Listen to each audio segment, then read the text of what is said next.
I don't want to imagine anything but my Alyce, the perfect girl.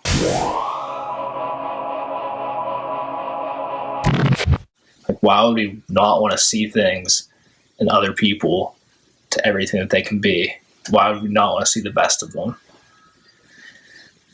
Like, that's what I'm managing to do with you. I'm turning you into the paragon of all women.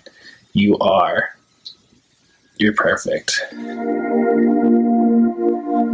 Hi, I'm Lucy Brown, a neuroscientist. And I'm Helen Fisher, a biological anthropologist. And we want to talk about something psychologists call positive illusions. But we've done some brain studies that really shed a lot of light on these positive illusions and how important they are for relationships. Helen? You know, it all began when we were studying some people who were in love long term. And then we went to China and we studied some people who actually had maintained a longer term partnership. And we stumbled on 3 brain regions that become active when you are in a long term happy relationship. Now, psychologists will say all kinds of things about what makes a happy relationship. Lucy and I would certainly agree with the vast majority of them. But this is what the brain says about happiness. Yeah, that's so important. You know, I think it's an important point for us to realize that it's this brain physiology. This is something to pay attention to carefully. And in fact, you know, the 3 brain regions that we found activity in, one brain region was a brain region linked with empathy for your partner. Second brain region was a brain region linked with controlling your own stress and your own emotions.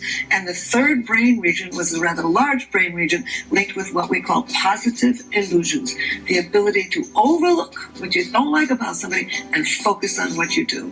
Or another way of putting it that I put it is to suspend negative judgment. So Helen just talked about 3 brain regions. Let's look at a brain. So here's the front of the brain, and here's the back of the brain.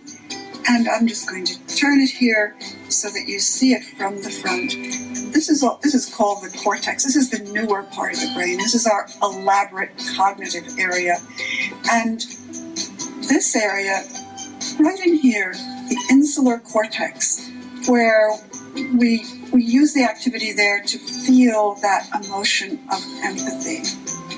And then there's another part here where we're constantly controlling our emotions, regulating our emotions, and sometimes being able to say, I better not say that. Could you say it to yourself? I think I'll hold that criticism, okay? But also, here's the all-important ventromedial prefrontal cortex right here, where a decrease suspends negative judgments. You know, we as social animals are constantly judging other people. Just when you walk down the street, you look at someone else's shoes or their height. When you're looking at the person who you're in love with, you're decreasing all of the activity there, all of that judgment, and you can overlook their faults, and life is good. And it's very active, and it's very active among older people, because remember when we put me in the machine? Another interesting point, because both Helen and I have gotten our own brain scanned, you know, when we were in love or heartbreak or whatever. And that's in the best medical tradition, that you study yourselves.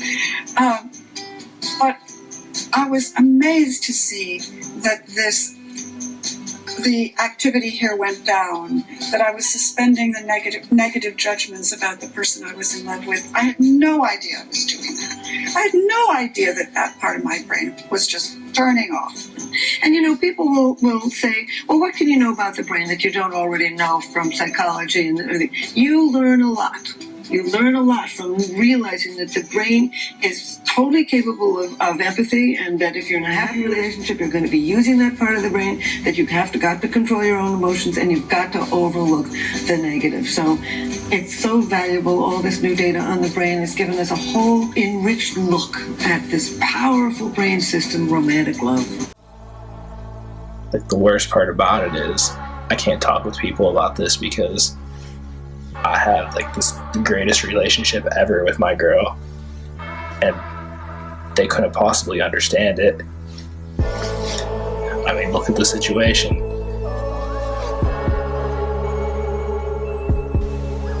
We wanted the perfect relationship.